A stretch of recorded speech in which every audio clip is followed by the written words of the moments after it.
안녕하세요. 사연 읽어주는 남녀입니다.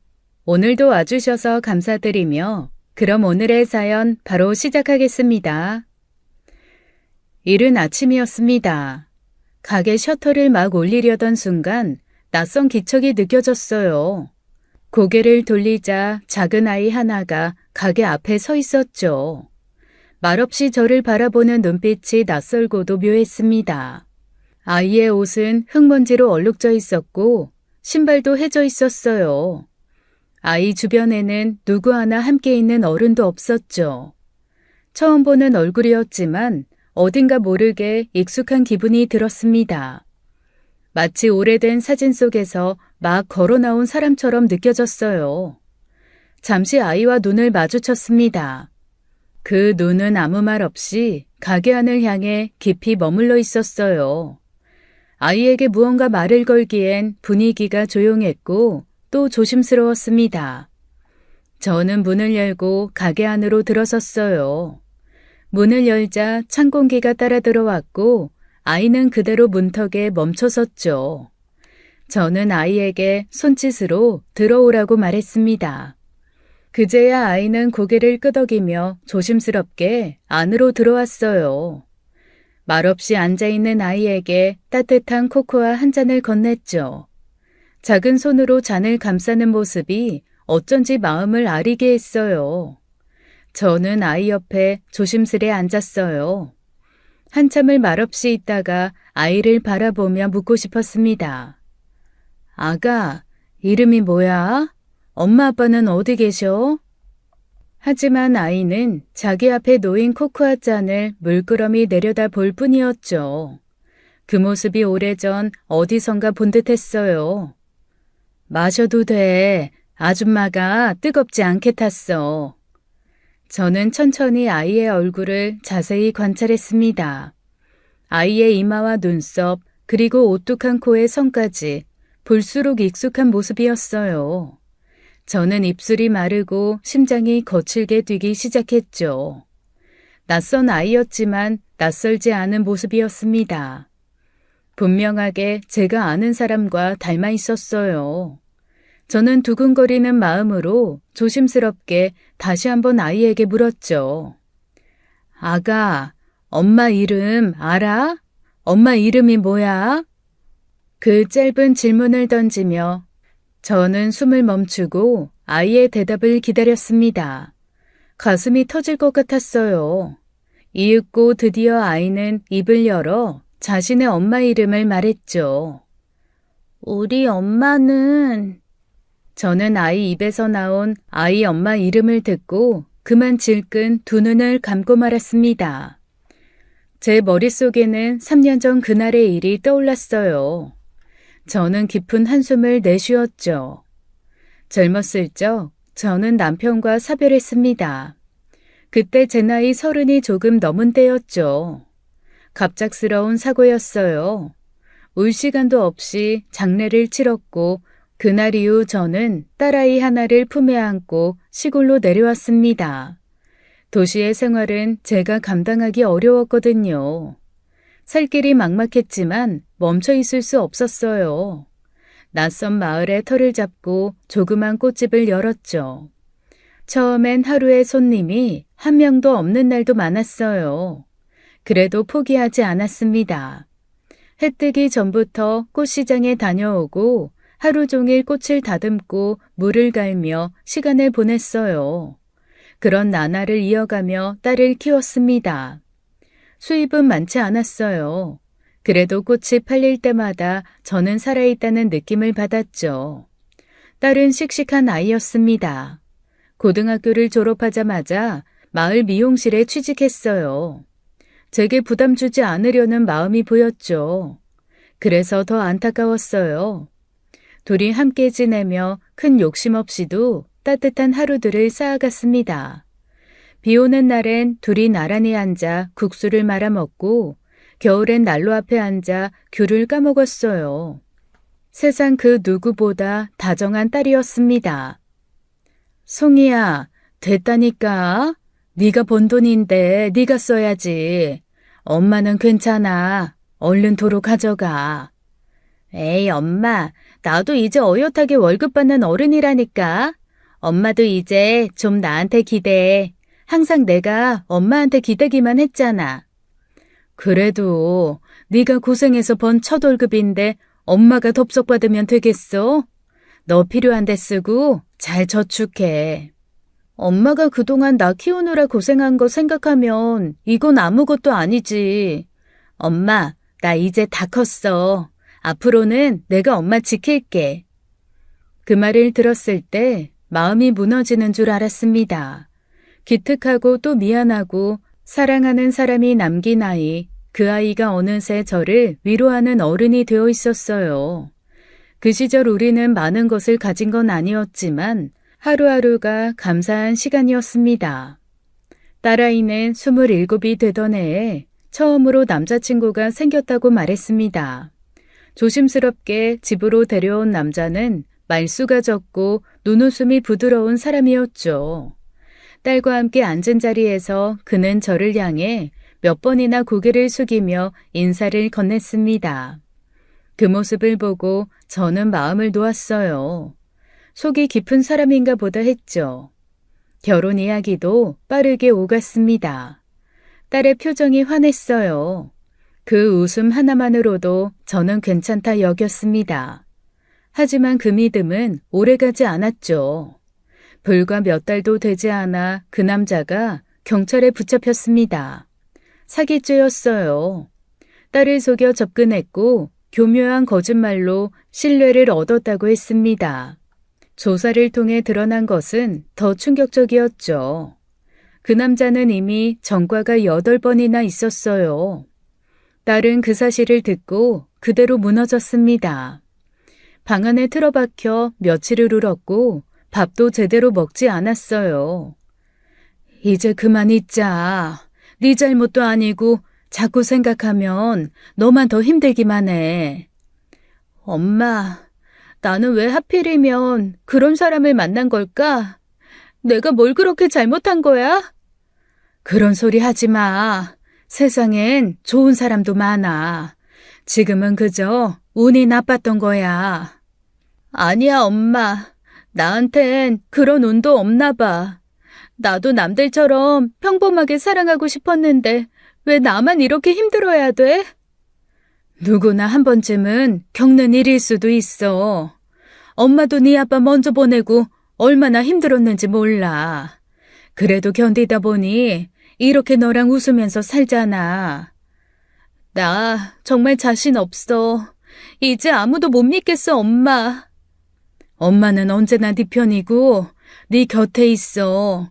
너무 자책하지 말고 조금만 더 강해지자.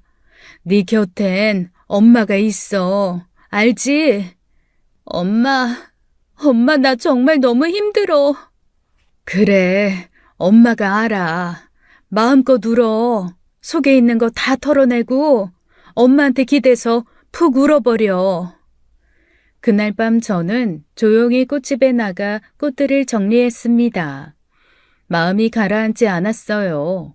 제 탓 같았습니다. 제가 작은 시골로 들어와 너무 작은 울타리만 보여줘서 그런 건 아닐까 싶었죠. 몇 주 뒤 딸은 서울로 올라갔습니다. 미용 기술을 더 배우겠다며 짐을 쌌죠. 짐은 많지 않았어요. 작은 캐리어 하나에 옷가지 몇 벌, 미용 도구를 챙겼을 뿐이었습니다. 저는 말리지 못했어요. 붙잡는다고 남을 마음이 아니라는 걸 알고 있었죠. 그저 서울에서 자리를 잡으라며 모아둔 돈 3천만 원을 전해줄 뿐이었어요. 버스에 오르는 딸을 보며 저는 멀리서 손을 흔들었습니다. 그때부터 저는 홀로 꽃집에 남았어요. 근 30년 가까이 함께하던 딸이 갑자기 집을 나가니 허전했어요. 매일 저녁 문을 닫고 난 뒤 저는 홀로 앉아 한숨을 지으며 딸이 돌아오길 기다렸습니다. 딸은 서울에 올라가 자취를 하며 대형 미용실에 취직을 했다고 했어요. 딸이 자취하는 서울집에도 몇 번 가보려고 했지만 가보지를 못했죠. 매번 딸이 이런저런 핑계를 대며 사는 곳을 알려주지 않았어요. 어느 엄마가 딸이 서울에 올라가 자취를 하는데 집 주소도 모를까요? 그런데 제가 그랬네요. 송이야, 네가 일이 바빠서 못 오는 건 알겠는데 엄마가 잠깐 올라가서 청소라도 해줄게. 주소라도 좀 알려줘. 아이, 엄마, 진짜 괜찮아. 내가 알아서 잘하고 있으니까 걱정 마요. 미용실 일 때문에 요즘 너무 바빠서 엄마 초대할 시간도 없어. 그래도 딸을 그 멀리 보냈는데 엄마가 네가 어디서 사는지 정도는 알아야 하는 거 아니니? 주소라도 알려주는 게 그렇게 어려워? 엄마, 진짜 나 잘 살고 있다니까? 걱정하지 마세요. 아, 사수가 지금 부른다. 엄마, 이따 다시 전화할게요. 송이야, 잠깐만. 얼마나 사는 곳을 알려달라고 말했는지 모릅니다. 하지만 그때마다 딸은 핑계를 댔어요. 저는 걱정과 한숨만 늘어났죠. 딸은 그저 서울은 안전한 곳이고 살기 좋다며 저를 안심시킬 뿐이었어요. 하지만 그 말에 안심이 될 리가 없었죠. 딸은 저를 찾아오지도 않았습니다. 송이야, 엄마가 너 얼굴 본 지가 한참 됐다. 주말에라도 집에 좀 오면 안 되겠어? 엄마, 주말엔 손님이 더 많아서 나 진짜 시간 내기 힘들어. 미안해요. 그래도 쉬는 날 하루쯤은 있잖아. 그때 잠깐이라도 다녀가면 좋겠는데. 엄마가 너 좋아하는 장조림도 해뒀고 김간해에서 고기도 사줄게. 미안해, 엄마. 나 아직 미용기술 배우는 단계라서 쉬는 날도 제대로 못 쉬어. 눈치 보이거든. 그리고 할 것도 많아. 하루라도 빠지면 일이 너무 밀려서 안 돼요, 엄마. 도대체 무슨 미용실이 쉬는 날 한 번 없이 널 부려먹기만 하니? 네가 정 그렇게 바쁘면 엄마가 서울로 올라갈 테니까 잠깐이라도 만나자. 밥 먹는 시간은 있을 거 아니야. 엄마가 미용실로 갈 테니까 점심이라도 같이 먹자. 엄마 미안해. 지금은 잠깐 만나는 것도 어렵고 내가 조만간 꼭 시간 내서 집에 한번 찾아갈게. 송이야. 미안해, 엄마. 나 성공하고 싶어서 그래. 엄마, 너무 서운해하지 말아요. 어? 보고 싶어서 그래. 알아. 나도 엄마 보고 싶어. 그래도 나 성공하고 싶어서 열심히 일하니까 조금만 이해해주라. 엄마가 나 이해 못하면 나 미안해서 일 못 배워. 하지만 딸은 말만 할 뿐 집에 찾아오지는 않았습니다. 그나마 자주 전화를 할 수 있었기에 저는 딸이 잘 지낸다는 말을 억지로 믿었는지도 몰라요. 딸이 저 몰래 꾸미고 있던 일을 그때라도 알았더라면 가만히 꽃집에 앉아있지도 않았을 겁니다. 그렇게 세월은 흘러갔어요. 1년 만에 딸이 돌아왔습니다. 조용히 떠났던 아이는 아무렇지 않은 얼굴로 문을 열고 들어왔죠. 혼자가 아니었어요. 엄마, 나 결혼하고 싶은 사람 생겼어. 그 말에 저는 말없이 고개만 끄덕였습니다. 어떤 말부터 해야 할지 몰랐어요. 딸을 기다리는 동안 가슴속에서 자라난 말들은 그날따라 다 어디론가 숨은 듯 했습니다. 딸은 거실에 앉아 웃고 있었어요. 한동안 보지 못한 얼굴이었지만 그 웃음은 낯설지 않았죠. 저는 그 웃음에 안심을 했습니다. 딸의 남자친구는 키가 크고 마른 체형, 깔끔한 옷차림에 눈빛이 맑은 청년이었죠. 저를 보며 정중하게 인사를 건넸습니다. 어머님, 처음 뵙겠습니다. 저 김지한이라고 합니다. 목소리에 꾸밈이 없었습니다. 저는 가볍게 머리를 숙이며 그를 맞았어요. 처음엔 경계심이 들었습니다. 딸이 지난번엔 얼마나 무너졌는지 제가 잘 알고 있었으니까요.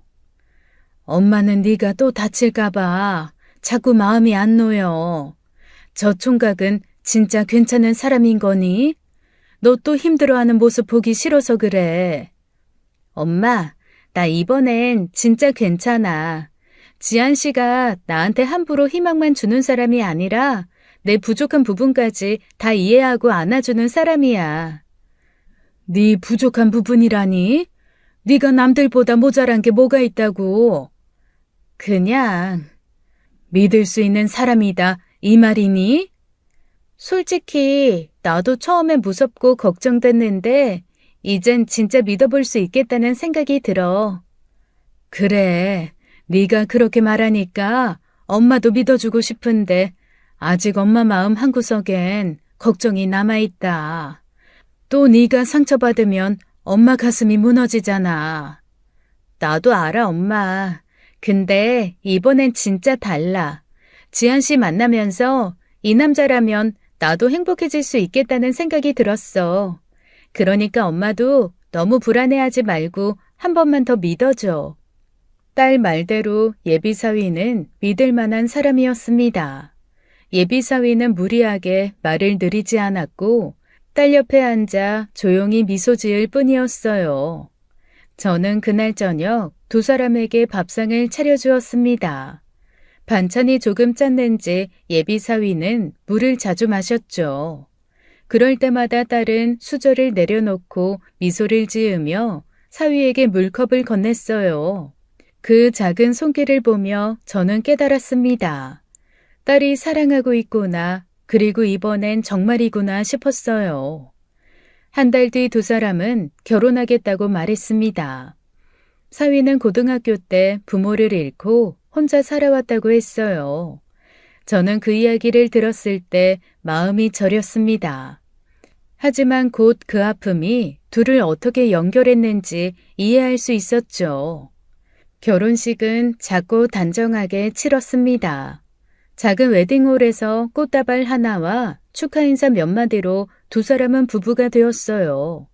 딸은 하얀 드레스를 입고 환하게 웃고 있었죠. 그 모습만으로도 저는 충분하다고 여겼습니다. 그날 이후 저는 신혼집 초대를 기다렸어요. 아이들이 어떻게 사는지 궁금했거든요. 그런데 어느 순간부터 딸은 요즘 좀 바쁘다는 말만 반복했습니다. 딸에게 조심스럽게 물었죠. 언제 한번 너희 집에 갈 수 있을까? 딸은 머뭇거리며 말했습니다. 엄마, 신혼집도 좁고 정리도 덜 돼서 아직은 나중에요. 곧 괜찮아지겠지 했습니다.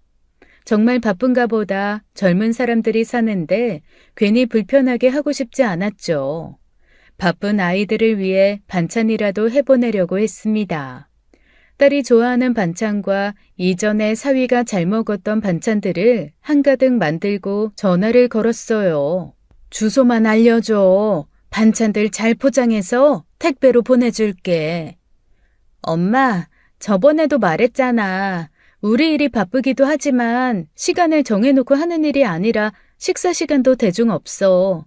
무엇보다 지한 씨도 그렇고 나도 그렇고 집에서 거의 밥 안 해 먹어. 그냥 나가서 사 먹어. 굳이 고생하지 마. 그래도 이미 만들었는데 주소만 불러봐. 보내지 마. 괜히 상해서 다 버려져. 그러면 아깝잖아. 딸이 제 반찬이 필요 없다는 듯 말하는 순간 속이 조금 상했습니다. 그렇다고 뭐라 할 수도 없었어요. 그렇게 말하고 나면 다시 멀어질 것 같았으니까요. 그 후로 저는 다시 꽃집 일에 집중했습니다. 서울에서 바쁘게 살아가는 딸 부부를 마음으로만 응원했어요. 그 아이들이 살기 편하면 제가 안 보는 쪽이 나은지도 모르겠다는 생각을 했죠. 딸 부부는 아주 가끔 고향에 내려왔습니다. 작은 선물 하나, 과일 한 바구니를 들고 잠깐 얼굴 보고 돌아가는 시기였어요.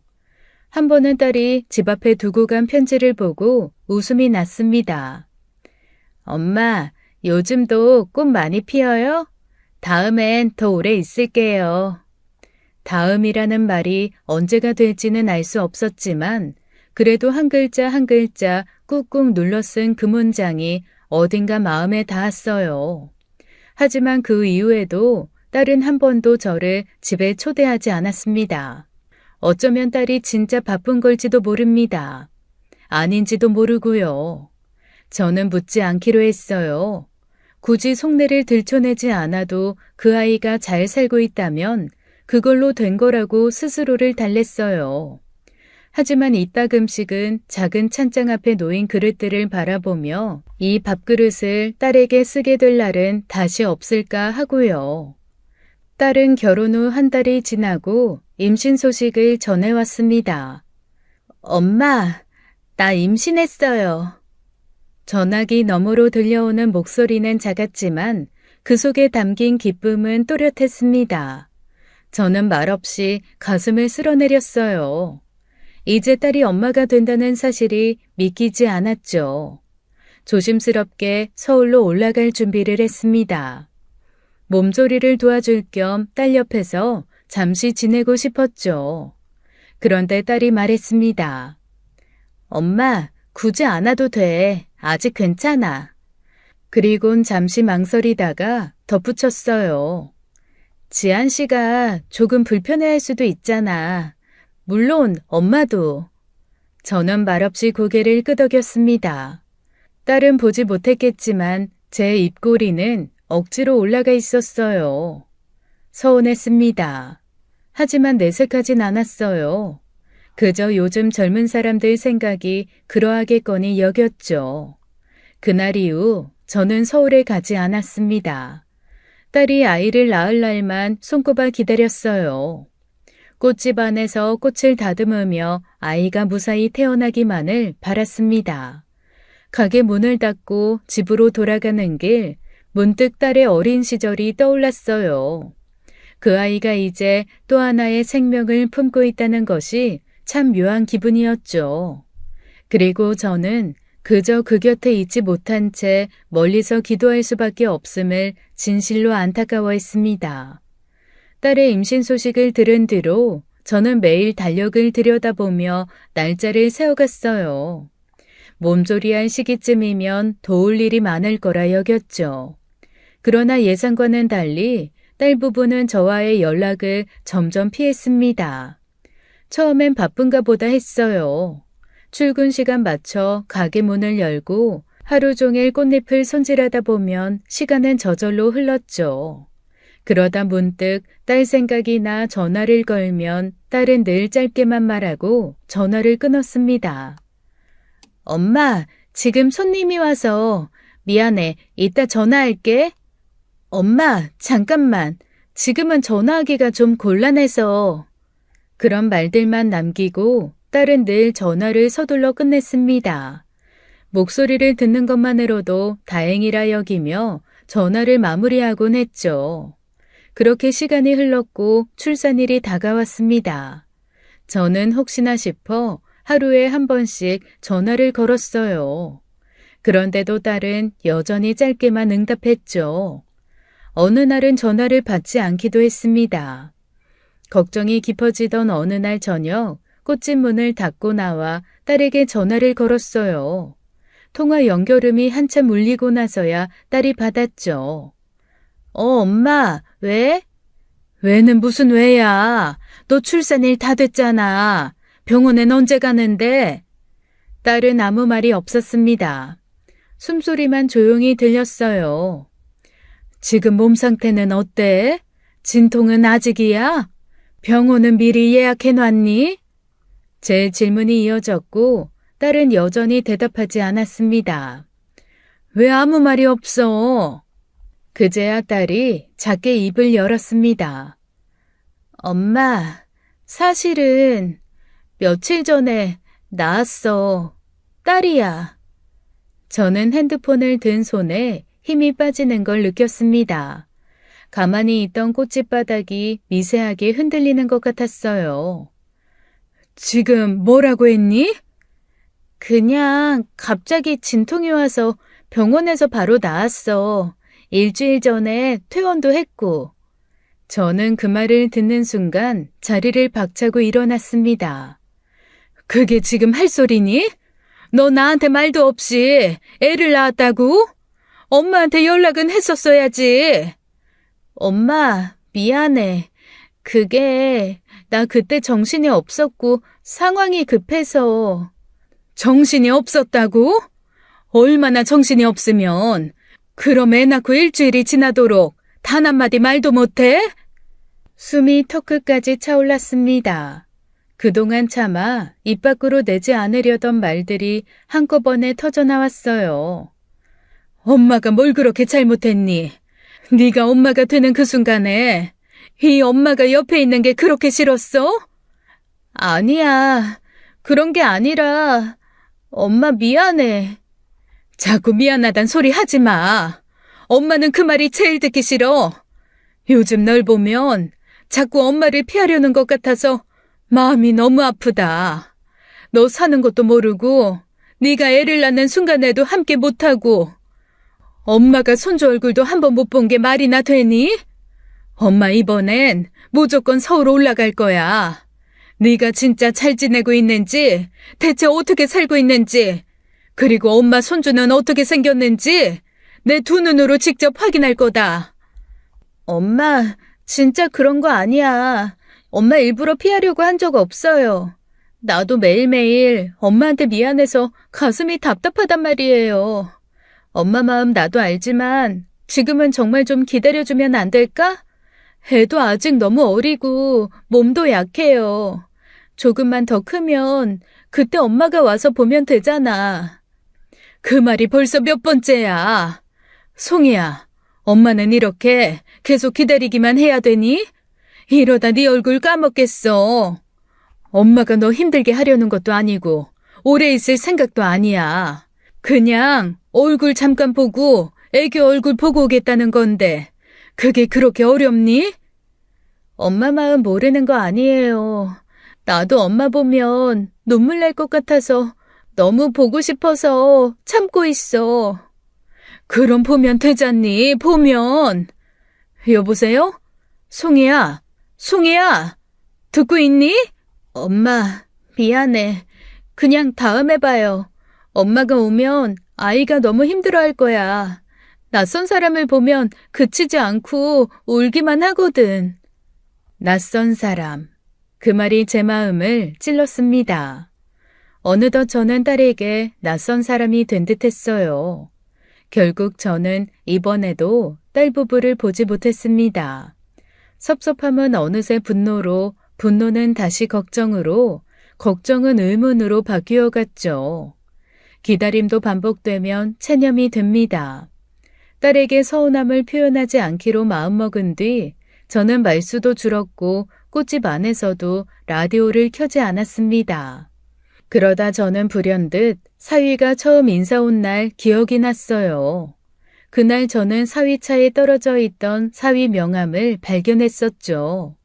별 생각 없이 주워서 가방에 넣어두고 잊고 있었는데 딱 그 생각이 나는 겁니다. 저는 바로 집으로 달려가 가방을 다 뒤져서 그 명함을 찾았어요. 다행히 있더군요. 명함에서는 사위와 딸이 일하는 미용실 주소가 적혀 있었습니다. 이대로는 더는 못 참겠다는 생각이 들었어요. 저는 곧장 짐을 챙겼습니다. 다음 날 첫 차를 타고 서울로 향했죠. 딸에게는 말하지 않았어요. 뻔한 변명들로 제 서울행을 막을 것이 뻔했으니까요. 서울 풍경은 낯설었습니다. 살면서 서울에 온 일은 손에 꼽았어요.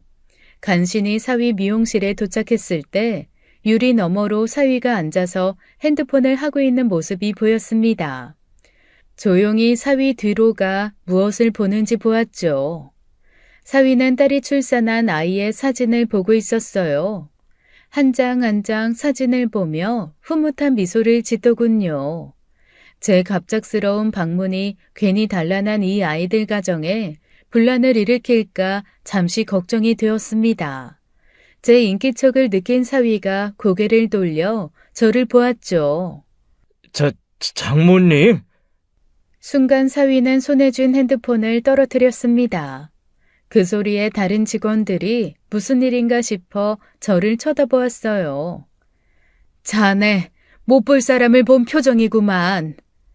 아닙니다. 장모님, 여긴 어떻게... 어떻게 찾아왔냐고? 평생 내 딸이 어떻게 살고 있는지 안 보여줄 생각이었나? 절대 아니죠. 장모님, 일단 앉으세요. 사위는 웃으며 제게 말했습니다.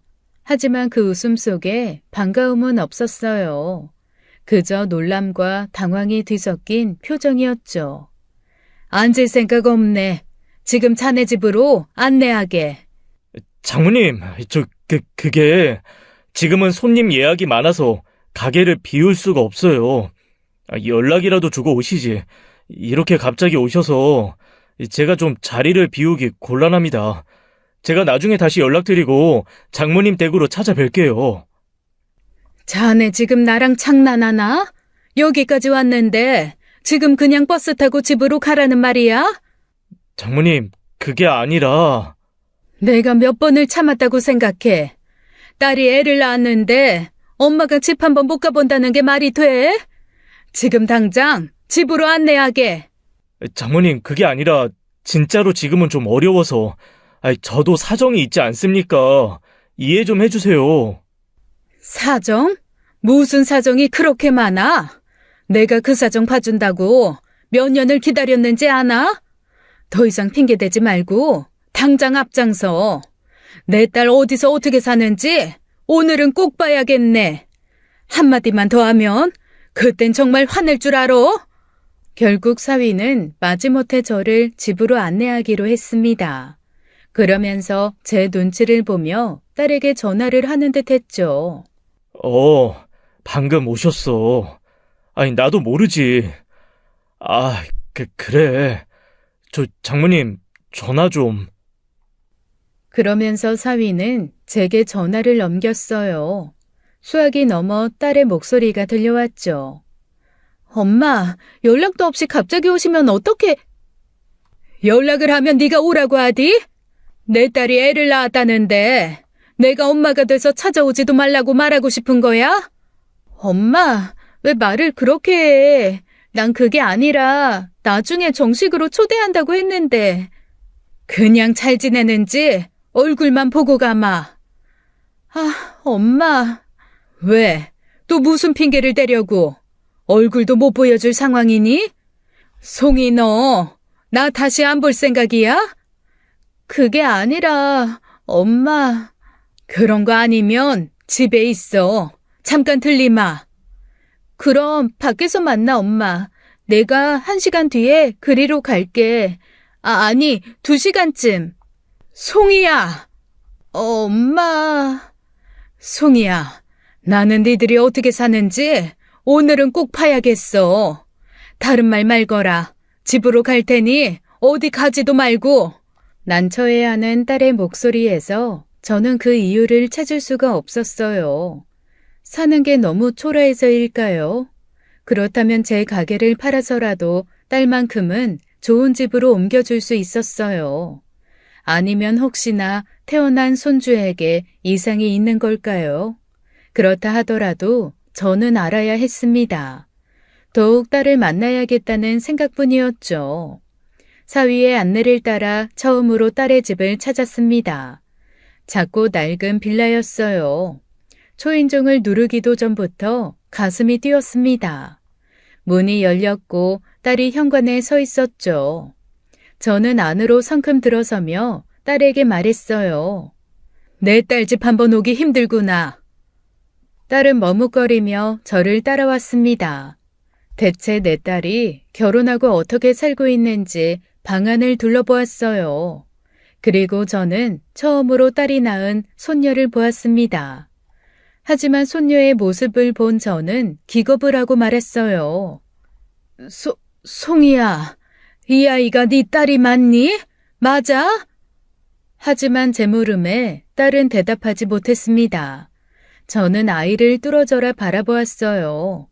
아이는 이미 장난감을 들고 서 있었죠. 분명 세상에 나온 지 1달도 안 된 아이가 아니었습니다. 왜 대답이 없어? 이 애가 네 딸이 맞냐니까? 맞아. 내 딸 맞아. 이름은 하린이, 김하린이야, 엄마. 세상에, 이게 어떻게 된 일이야? 너 엄마한테 거짓말한 거야? 그래서 집에 못 오게 한 거니? 아이는 낯선 이의 눈을 피하지도 않았습니다. 제가 다가가자 아이는 고개를 갸웃하며 제 얼굴을 유심히 살폈어요. 저도 그 아이의 얼굴을 유심히 보았죠. 제 딸 어렸을 때 모습과 똑같은 모습이었습니다. 송이야, 너 지금 무슨 짓을 한 거야? 이 아이 아무리 못해도 돌은 지나 보이는 아인데. 너 대체 이 아이를 왜 지금까지 숨긴 거야? 어? 게다가 이제야 태어났다고 엄마한테 거짓말까지 하고. 아니, 내가 무슨 바보인 줄 아니? 네가 어떻게 이렇게 엄청난 일을 엄마한테 단 한마디도 안 하고 숨길 수가 있어? 말해봐. 이게 대체 어떻게 된 상황인지. 엄마 지금 너무 놀라고 당황해서 숨도 제대로 안 쉬어진다. 도대체가 왜 그랬는지. 지금 당장 솔직하게 다 말해봐, 송이야. 저는 너무나 황당한 상황에 딸과 사위를 번갈아가며 바라보았습니다. 둘 다 모두 고개를 숙이고 말을 제대로 못하고 있었어요. 다들 꿀먹은 벙어리처럼 가만히만 있지 말고 말해봐라. 아니, 1년 전에 이미 김서방 아이를 출산까지 했으면 임신을 알았을 때 식을 올렸으면 된 거 아니니? 왜 엄마한테 이런 거짓말을... 잠깐만. 1년 전에 아이를 낳았으면 2년 전에 임신을 했다는 말인데 2년 전이면 송이 네가 서울로 떠나던 그때잖니. 그때 이미 임신을 했다는 거였니? 너 설마... 엄마, 정말 미안해. 딸은 집을 떠나 서울로 떠나기 전 이미 임신을 한 상태였던 겁니다. 그리고 서울에서 제게 말도 없이 혼자 아이를 낳은 것이었죠. 출산 후 사위와 결혼을 하고 이후에 임신을 했다고 거짓말을 한 것이었어요. 그 당시 이미 갓 출산한 아이가 있었으면서요. 시기상 그게 아니라면 말이 안 되었죠. 순간 저는 서 있을 힘도 없었습니다. 입을 다문 채 벽을 짚고 선 채로 호흡을 가다듬었어요. 쓰러질 것 같았거든요. 딸은 눈물을 쏟으며 고개를 들지 못했습니다. 송이야, 엄마가 정말 묻고 싶은 게 너무 많지만 지금 이 순간엔 딱 하나만 물을게. 도대체 왜 이런 엄청난 거짓말을 엄마한테 한 거야? 왜 아이가 태어난 걸 숨긴 거야? 네가 무슨 생각으로 엄마를 이렇게 속였는지 정말 이해가 안 돼서 그래. 엄마, 정말 미안해요.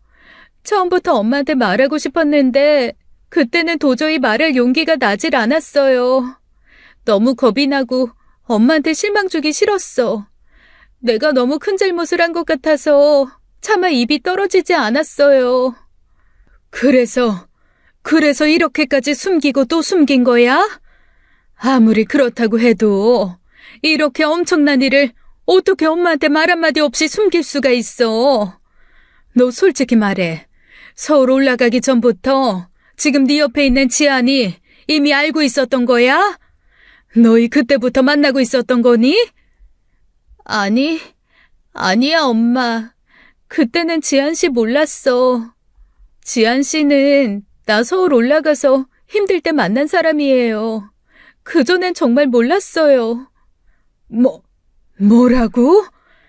그러면 저 아이 설마 아이 아빠가... 아니야, 아닐 거야. 그럴 리가 없어. 엄마, 나도 정말 말하기 싫었어. 내가 죽어도 말 안 하고 혼자 묻어두려고 했던 비밀이었는데. 그런데 이제 엄마한테 거짓말 더 못하겠어. 하린이 친부는 지안 씨가 아니야.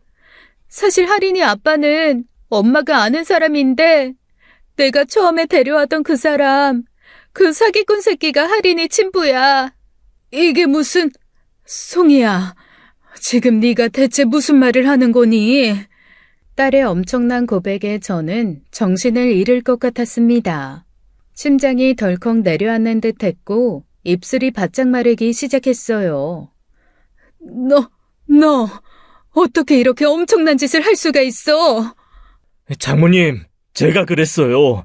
저 결혼하기 전에 이미 다 알고 있었습니다. 송이 잘못 아니에요. 제가 송이를 너무 사랑해서 그냥 다 덮고 가자고 했어요. 저희 둘만 알고 묻어두기로 제가 먼저 얘기한 겁니다. 송이가 나쁜 게 아니라 제가 이렇게 하자고 했어요. 저를 혼내주세요. 장모님, 송이는 잘못 없어요. 사위의 말에 저는 눈을 크게 떴습니다. 자네도 이미 다 알고 있었다고? 죄송합니다, 장모님. 정말 잘못했습니다. 근데 송이를 지켜주고 싶었어요. 송이가 그동안 얼마나 힘들어했는지 저 다 봤어요. 그 아이 친부가 누구든 간에 할인이는 제 딸입니다. 송이는 제 아내예요. 제가 다 책임지고 싶었습니다. 엄마, 정말 미안해요. 지한 씨 잘못 없어. 지한 씨가 그렇게 말했어도 내가 엄마한테 말했어야 했는데 내 잘못이야, 엄마. 너희 둘 다 정말 엄마를 기가 막히게 하는구나. 딸이 아이를 낳았을 무렵 사위는 이미 모든 사실을 들었다고 했어요. 사위는 그 아이를 자신의 아이로 받아들이기로 스스로 결심했다고 했습니다. 저는 어처구니가 없었어요. 송이야, 아무리 그래도 네가 어떻게 그 사람 아이를 낳을 생각을 해? 그 사람이 너한테 어떤 상처를 줬는지 너도 알잖아. 네 인생이 얼마나 힘들어질지 뻔히 보이는데 어떻게 엄마 몰래 그런 선택을 할 수가 있었어? 그래서 엄마한테 더 말을 할 수가 없었어. 내가 이 아이를 가진 걸 엄마가 알았으면 어떻게 해서든 못 낳게 했을 테니까. 당연하지. 송이야, 그 아이가 너한테 어떤 의미인지 엄마도 이해 못하는 건 아니야. 그래도 이건 아니었어. 네가 감당하기엔 너무나 무거운 선택이었어. 엄마가 너무 마음이 아프다. 엄마, 나도 내 선택 때문에 엄마가 상처받았을 거라는 거 잘 알아. 엄마한테 너무 죄송하고 또 너무 미안했어요. 근데 아이가 뱃속에서 자라고 있는데 어떻게 지울 생각을 하겠어. 아무리 그 인간이 날 망가뜨렸어도 이 아이는 잘못이 없잖아요. 내가 그 아이를 포기하면 난 평생 나 자신을 용서하지 못할 것 같았어요. 그래서 엄마한테 죽을 죄를 짓는다는 거 알면서도 나는 내 아이를 지키기로 한 거예요. 네가 얼마나 힘든 인생을 살지, 얼마나 아플지 엄마는 뻔히 보인다, 송이야. 엄마가 실망하고 분노하는 이유는 그거야. 엄마는 너 하나만 보고 살아왔는데 네가 이렇게 힘든 선택을 했다는 게 엄마 가슴을 찢어지게 하는 거야. 엄마 마음 나도 알아. 엄마가 날 위해서 얼마나 많은 희생을 했는지 내가 제일 잘 알잖아. 나도 내가 얼마나 힘들지 알면서도 아이 낳은 거야. 그래서 더 엄마한테 말을 못했던 거야. 나도 잘 살고 싶었고 평범한 가정 이루고 싶었어. 그런데 내가 이 아이를 포기하면 난 내 인생을 포기하는 거였어요. 엄마가 날 소중히 여기는 것처럼 나도 내 아이를 그렇게 소중히 여기고 싶었어요. 장모님, 송이는 정말 최선을 다한 거예요. 송이가 저 아이를 지키려고 한 결정이 얼마나 어려웠는지 제가 제일 잘 알아요. 이제라도 이해해 주시면 안 될까요? 저희 정말 잘 키우면서 살겠습니다. 저도 우리 아이한테 제가 좋은 아빠가 되겠습니다. 저는 그 자리에 더 머무를 수 없었습니다. 그땐 너무나 충격적인 상황에 이 아이들의 결정을 이해할 수도 없었어요. 저는 조용히 딸의 집을 나섰죠. 딸이 급하게 제 손목을 붙잡았지만 저는 뿌리쳤습니다. 딸의 모습조차 낯설게만 느껴졌어요. 믿었던 사람이 제게 등을 돌린 기분이었습니다. 저는 현관문을 열고 밖으로 나왔어요. 딸은 끝까지 따라와 울먹이며 저를 말렸죠. 엄마, 미안해. 가지 마세요, 제발. 하지만 저는 대답하지 않았습니다. 눈물조차 나지 않았어요. 그저 속이 텅 비어버린 듯한 기분이 들었습니다. 엄마, 이렇게 그냥 가면 어떡해요. 엄마 제발 나 좀 이해해줘요. 엄마 속인 거 내가 잘못했어. 엄마 마음 아프게 해서 정말 미안해. 이렇게 가버리면 나 어떡하라고요, 엄마. 따라오지 마, 송이야. 엄마 지금 아무 말도 할 수가 없으니까 지금 엄마한테 필요한 건 혼자 있는 시간이야. 그러니까 제발 따라오지 마. 엄마 제발, 나 너무 무서워요. 엄마 없으면 나 견딜 수 없어. 엄마 한 번만 더 기회를 주세요. 내가 잘못했어요. 엄마 지금은 네 얼굴 보고 싶지 않다. 지금은 정말 네가 낯설어서 엄마 마음이 너무 아파. 그러니까 부탁인데 따라오지 마라. 혼자 좀 생각할 시간을 다오. 계단을 내려와 어두운 골목을 걷는 내내 저는 하늘도 땅도 보이지 않았습니다. 누구의 얼굴도 보지 않은 채 버스 정류장까지 걸어갔어요. 제 집에 도착한 건 자정 무렵이었습니다. 저는 자동적으로 꽃집으로 발길을 옮겼어요. 문을 열지 않고 가게 안 불만 켜두었습니다. 무엇을 해야 할지, 무엇을 느껴야 할지도 몰랐어요. 다음 날 저는 꽃집 문을 평소보다 일찍 열었습니다. 이제는 딸에게 무언가를 바라지 않기로 했어요. 연락이 오든 오지 않든 딸 부부가 어떤 선택을 하든 저는 거기서 한 발 물러나기로 했죠. 딸과 사위는 그 후로도 여러 차례 전화를 걸어왔습니다. 하지만 저는 받지 않았어요. 어떤 날은 새벽까지 울리는 벨소리에 눈을 떴고 어떤 날은 아예 핸드폰 전원을 꺼버리기도 했어요. 그저 꽃가게 일에 미친 사람처럼 매달렸죠. 마음이 무너지지 않으려면 그렇게 해야만 했습니다. 서울을 다녀오고 며칠이 지난 어느 날이었어요. 평소와 다름없이 꽃집 문을 닫고 집에 가려는데 가게 입구 건너편에 누군가 서 있는 모습이 보였어요. 가로등 불빛 아래 고개를 숙인 채 조용히 서 있는 사람. 딸이었습니다. 딸은 저를 보더니 아무 말 없이 천천히 걸어왔어요. 그리고 제 앞에 멈춰서더니 그 자리에서 무릎을 꿇었죠. 저는 그저 조용히 딸을 내려다봤습니다.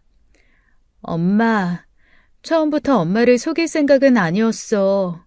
나도 솔직하게 말하고 싶었는데 자꾸 시간이 지날수록 더 겁이 났어. 엄마한테 버림받으면 어떡하나. 나도 모르게 자꾸만 그런 생각이 들었어. 정말 잘못했어요, 엄마. 그래서 네 생각은 뭐였니? 그 아이가 조금 더 자라고 난 뒤에 데려와서 지안이 아이인 것처럼 엄마한테 보여줄 생각이었던 거야? 이렇게 엄청난 일을 계획까지 하면서 엄마를 속인 거니? 미안해. 아이가 누구 아이인지 알면 엄마가 절대 낳게두지 않을 게 뻔했어. 엄마한테 진실을 말하면 내 아이를 포기하라고 할까봐 너무 무서웠어. 엄마를 속이고 싶었던 게 아니라 그냥 내 아이를 지키고 싶었을 뿐이야. 엄마 마음 누구보다 잘 알아. 근데 엄마한테 내가 소중하듯이 나한테도 이 아이는 그만큼 소중한 존재야. 누구 아이인지는 중요하지 않았어. 이 아이는 그냥 내 아기니까. 그래서 엄마한테 끝까지 말을 못했던 거야. 나 정말 잘못했어요. 제발 한 번만 날 이해해줘요, 엄마. 저는 딸의 말에 아무 말도 하지 못했습니다. 그저 가게 문을 열고 안으로 들어가 문을 잠갔어요. 문틈 사이로 밖을 보니 딸은 여전히 그 자리에 무릎을 꿇고 있었죠. 저는 등을 기대고 앉아 한참을 그렇게 있었습니다. 밖은 점점 어두워졌고 바람이 불기 시작했어요. 엄마, 문 좀 열어봐. 내가 정말 잘못했어. 한 번만 나 봐주면 안 돼요? 엄마 없으면 나 정말 아무것도 못해요. 엄마, 제발 용서해줘요. 송이야, 이제 그만하고 네 딸한테 돌아가. 엄마 곁이 아니라 네 딸이 있는 집이 지금 네가 있어야 할 곳이야. 엄마는 더 이상 네 얼굴 보기 힘드니까 이러지 말고 어서 돌아가라. 그날 이후로 새해가 흘렀습니다. 딸과 연락을 끊고 지내는 시간 동안 저는 꽃집 일에만 몰두했어요. 새벽에 일어나 시장에 가고 꽃을 손질하고 물을 갈아주며 하루를 보냈죠. 처음엔 그저 아무 생각 없이 그렇게 바쁘게 사는 게 좋았습니다. 일이 많을수록 잡념이 사라졌고 몸이 피곤해지면 잠도 깊이 들 수 있었으니까요. 가끔 손님들이 찾아와 딸의 안부를 묻곤 했지만 저는 매번 웃으며 괜찮다고만 말했습니다. 사실은 저조차 딸이 어떻게 지내는지 알지 못했죠. 더 이상 알아볼 생각도 없었습니다. 어쩌면 알려고 하는 게 두려웠는지도 몰라요. 그래서 저는 의도적으로 딸에 대한 생각을 머릿속에서 지우며 살아갔죠. 그러던 어느 날이었어요. 꽃시장에서 장미꽃을 고르다 문득 송이가 어릴 적 장미를 유독 좋아했던 것이 떠올랐습니다. 처음엔 그런 사소한 기억마저 귀찮았지만 이후로 꽃을 볼 때마다 자꾸만 딸이 생각났어요. 별일 아닌 일이었지만 마치 마음 어딘가에 작은 틈이 생긴 것 같았죠. 그 후로도 종종 그런 일이 반복됐어요. 비가 오면 우산 없이 나간 딸이 걱정되었고 손님들이 데려온 어린아이를 보면 제 손녀는 어떻게 자랐을까 궁금해지곤 했죠. 저는 그럴 때마다 일부러 마음을 다잡고 다시 꽃만 보았습니다. 딸이 그리운 것이 아니라 그냥 예전 습관이 남아있는 거라며 스스로를 달랬어요. 하지만 마음은 의지대로 되는 것이 아니었죠. 어느 날은 문득 딸이 좋아하던 반찬을 한가득 만들어 놓고 한참을 멍하니 바라보기도 했습니다. 딸이 집에 없다는 사실을 깨달았을 땐 어쩌자고 이런 짓을 했나 자책하며 눈물을 삼키곤 했죠. 그렇게 시간이 흘러 꽃집에 놓인 달력을 보니 벌써 송이의 생일이더군요.